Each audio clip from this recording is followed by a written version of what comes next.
বন্ধুরা, তোমাদের ঘরেও কি এরকমের পুরনো আলু পেঁয়াজের বস্তা আছে? এগুলো তোমরা ইউজলেস বলে ফেলে দিচ্ছ। হ্যালো বন্ধুরা, কেমন আছো তোমরা সবাই? আশা করি প্রতিদিনের মতো তোমরা খুব ভালো আছো।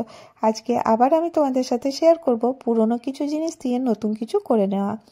বস্তাটা আমি দুপাটে কেটে নিয়েছি, আর এখানে নিয়েছি একটা চালের ব্যাগ। এটা আমি 5 কিলো সাইজের চালের ব্যাগ নিয়েছি। এটা আমি এই শেপে কেটে নিচ্ছি।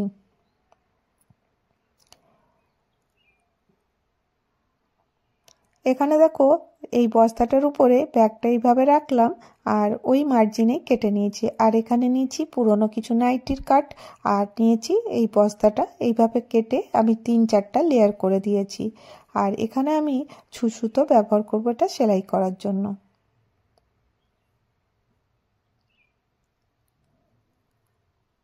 পুরোটা দেখো এইভাবে আমি সেলাই করে নিয়ে চলে এসেছি।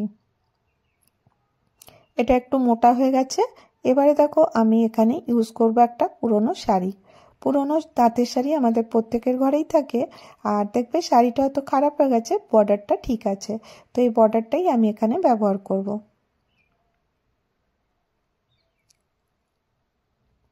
এখান থেকে দেখো বর্ডারটা আমি কেটে নিয়েছি। এবারে দেখো, বর্ডারটাকে আমি এরকম করে ফোল্ড করে এর উপর দিয়ে লাগিয়ে দেবো। তাতে কি হবে, এর রাফ এজেসগুলো আর দেখা যাবে না।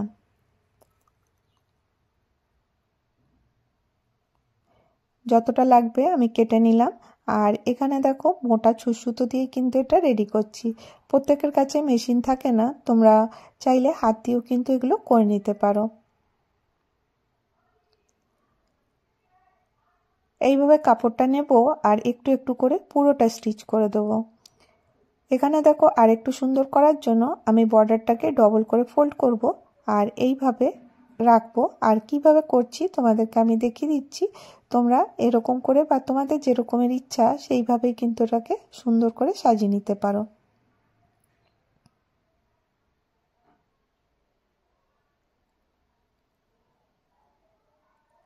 এইভাবে দেখো, একটু একটু করে কাপড় নিয়ে ঠিক এরকম করে পুরোটা সুন্দর করে লাগিয়ে দিয়েছি। আর এখানে মাঝখানটা পুরো যে পাটটা ছিল সেই পুরোটা দিয়ে এরকম লাগিয়ে দিলাম।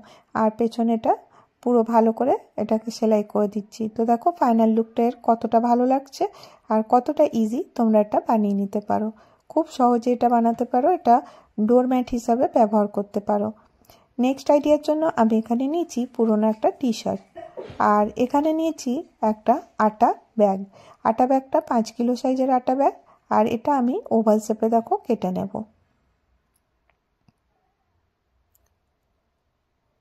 তোমাদের কাছে যদি পুরনো টি শার্ট না থাকে, তোমরা পুরনো নাইটি নিতে পারো, বা যে কোনো জিনিস তোমরা নিতে পারো। এবার দেখো, ঠিক ওই মেজারমেন্টেই আমি কাপড়টার পাশ দিয়ে চক দিয়ে দাগ করে দিচ্ছি।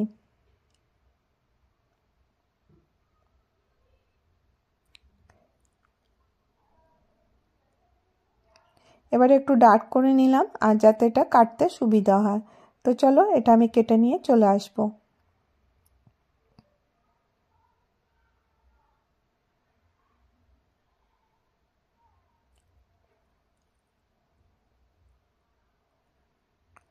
এইভাবে দেখো কেটে নিয়েছি, আর এখানে আমি ডবল এরকম করে পেয়ে গেলাম দুটো পিস।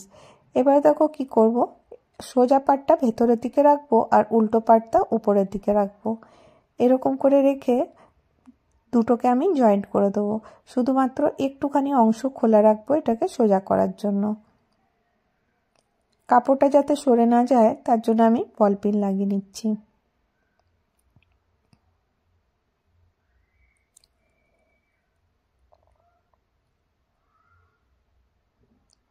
এবার দেখো, সেলাই করে নিয়ে চলে এসেছি। একটু অংশ খোলা ছিল, সেই অংশটা দিয়ে এটাকে আমি সোজা করে দিচ্ছি। এখানে দেখো, এই যে আটা ব্যাগটা রেখেছিলাম এটা এর ভেতরে ঢুকিয়ে দেবো। এতে কি হবে, এর ফিনিশিংটা খুব সুন্দর আসবে। আর এই যে খোলা পাটটা আছে এটা আমি সুতো দিয়ে সেলাই করে দিচ্ছি। এটা দেখো সিনথেটিক একটা টি শার্ট, আর এটা দিয়ে কিন্তু ডোরম্যাট বানালে চলবে না, কারণ এটা পিছলে যাওয়ার ভয় থাকবে। সেই জন্য এটাকে ফ্লোর ম্যাট হিসাবে ব্যবহার করতে পারো, বা টেবিল কোস্টার হিসাবে। এখানে আমি নিয়ে নিচ্ছি একটা রিবন। তো দেখো এরকমের বার্থডে রিবন আমাদের প্রত্যেকের ঘরেই থাকে, এটা হয়তো আমরা ইউজ করি না, সেই রিবনটাই আমি এখানে ব্যবহার করছি। তোমরা চাইলে এই রিবনের জায়গায় কোনো লেস লাগাতে পারো বা এমনিও রেখে দিতে পারো। এইভাবে দেখো ফ্রিল বানিয়ে নিচ্ছি, একটু করে মানে ডবল করে নিচ্ছি আর ওখানে সুতো দিয়ে সেলাই করতে থাকবো। পুরোটা দেখো আমি এইভাবে গোল করে সেলাই করে নেব, আর এটা কিন্তু করতে খুব একটা বেশি সময় লাগবে না। যারা ভাবো যে মেশিন দিয়ে করা যায়, এটা কিন্তু ভুল। তোমরা হাতেও কিন্তু এরকমের সুন্দর সুন্দর আর ডিআইওয়াই গুলো করে নিতে পারো। ফাইনাল লুকটা দেখো কিরকম লাগছে। আশা করি তোমাদের এই ছোট্ট আইডিয়াটা ভালো লেগে থাকবে। এবার চলো নেক্সট আইডিয়া চলে আসবো। আমাদের কাছে এরকমের অনেক সিনথেটিক শাড়ি থাকে, দুপাট্টা থাকে, তো সেগুলো হয়তো আমরা কোনো কাজে লাগাই না। আজকে আমি খুব সহজভাবে তোমাদের সাথে শেয়ার করব একটা আইডিয়া, যেটা তোমাদের খুব ভালো লাগবে। এখানে দেখো শাড়িটাকে বিছিয়ে নিয়েছি, আর এখানে ইঞ্চি টেপ নিয়েছি 5 ইঞ্চি 5 ইঞ্চি দূরে দূরে আমি এটা ড্র করেছি, আর এখানে কাট করে দিচ্ছি। এইভাবে নেব আর কাট করে দেবো। এতে কি হবে, তোমরা যখন এটাকে কাটবে তখন কিন্তু সমানভাবে কাটা যাবে। তো এটা কাটার দরকার নেই, আমি এইভাবে টান দিলেই কিন্তু সুন্দর করে এটা ছিঁড়ে যাবে। তো দেখো আমি এখানে কেটে এটাকে এমনি করে রোল করে রেখেছি। এতে কি হবে, তোমাদের এটা ব্যবহার করতে সুবিধা হবে। তো প্রত্যেকটা রোল এখানে রেডি আছে। তো আজকে আমি ব্যবহার করব খুব সহজ উপায়, তোমরা এটা ডোরম্যাটটা বানাতে পারো। তার জন্য আমি নিয়ে নিচ্ছি একটা এরকমের পাইপ। এই রকমের দেখবে ইলেকট্রিক পাইপ আমাদের কাছে প্রত্যেকের ঘরেই থাকে, বা তোমাদের কাছে যদি এমনি না থাকে তোমরা পর্দার যে পাইপ থাকে স্টিলের, সেটাও নিতে পারো। এখানে দেখো কাপড়টাকে আমি এর ভেতরে দিয়ে আর অপর দিক থেকে বার করে দেব।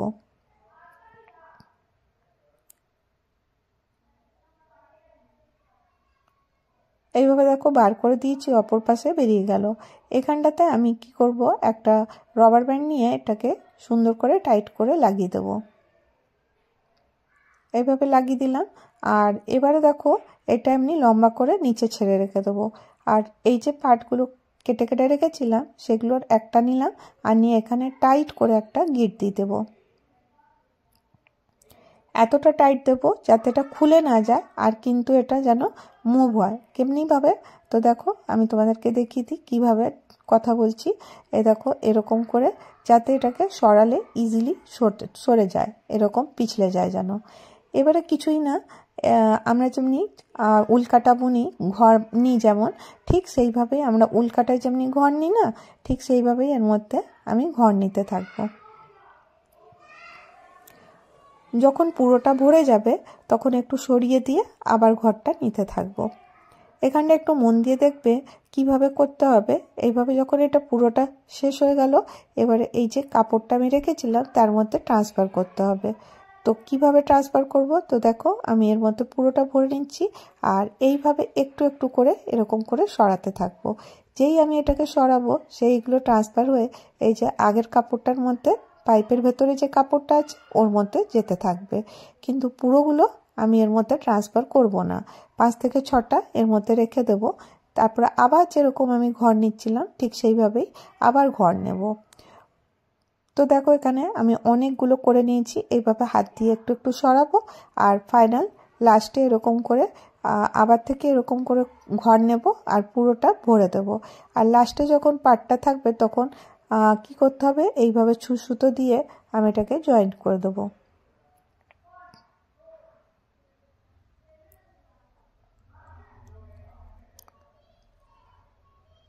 দেখো এটা জয়েন্ট করে দিয়েছি, লম্বা হয়ে গেল। তোমরা যত বড় ইচ্ছা কিন্তু এটা বানাতে পারো। আবার এটাকে এরকম করে হালকা হালকা করে হাত দিয়ে ঠেলতে থাকবো, আবার এখানে ঘর বানাতে থাকবো।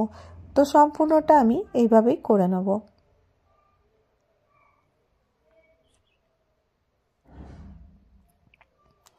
দেখো পুরোটা করে নিয়েছি। এবারে আমাকে এই যে লম্বা যে কাপড়টা আছে এর মধ্যে এটাকে ট্রান্সফার করতে হবে। আশা করি তোমরা প্রত্যেকে বুঝতে পারছো যে কিভাবে করছি। একটু একটু কাপড় নেব, নিয়ে এটাকে ঠেলতে থাকবো, এটা কিন্তু ট্রান্সফার হতে থাকবে। ফাইনালি লাস্টেরটা আমাকে কি করতে হবে, এখানে একটা গিট দিতে হবে। এই যে লাস্টেরটা তো খুলে দিতে হবে, আর এই পাইপটাও আমি এখান থেকে খুলে দিলাম, আর এখানে এসে আমি এটাকে টাইট করে বেঁধে দেবো। যখন তোমরা করবে তখন ইজিলি তোমরা বুঝে যাবে এটা কিভাবে করতে হবে।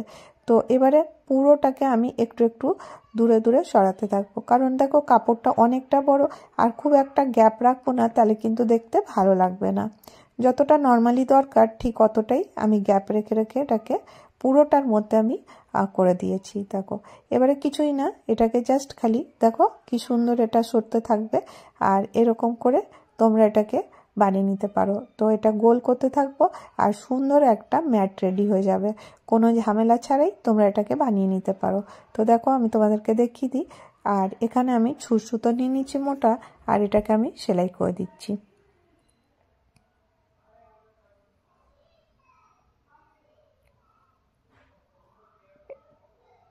এইভাবে যদি তোমাদের সেলাই করতে অসুবিধা হয়, এটাকে সম্পূর্ণটাকে খুলে নেবে, খুলে একটু একটু কাপড় নেবে, যেরকম রোল করি আমরা এরকম করে একটু করে কাপড় নেব, একটু করে সেলাই করব। পুরোটা দেখো এমনি কমপ্লিট হয়ে গেল। তো দেখো এটা শেডেডের কতটা সুন্দর লাগছে দেখতে, আর এটা খুব সুন্দর হয়েছে, তোমরা দেখতে পাচ্ছ কতটা সফট হয়েছে। আর তোমরা চাইলে এর নিচে যে কোনো কাপড় একটা রাখতে পারো, মানে কাপড়টা দিয়ে সেলাই করে এটা কেটে দিতে পারো। তো আমি এটা করছি না, কারণ এটা এতটা সফট হয়েছে, আমার এটা লাগবে না। তোমরা এটা চাইলে যত বড় ইচ্ছা 2-3টে শাড়ি দিয়ে কিন্তু করে নিতে পারো। আজকে আমি তোমাদের সাথে এই কটা আইডিয়া শেয়ার করলাম। যদি তোমাদের ভালো লাগে একটা করে লাইক করো, আর অনেক ভালো লাগলে সাবস্ক্রাইব করো।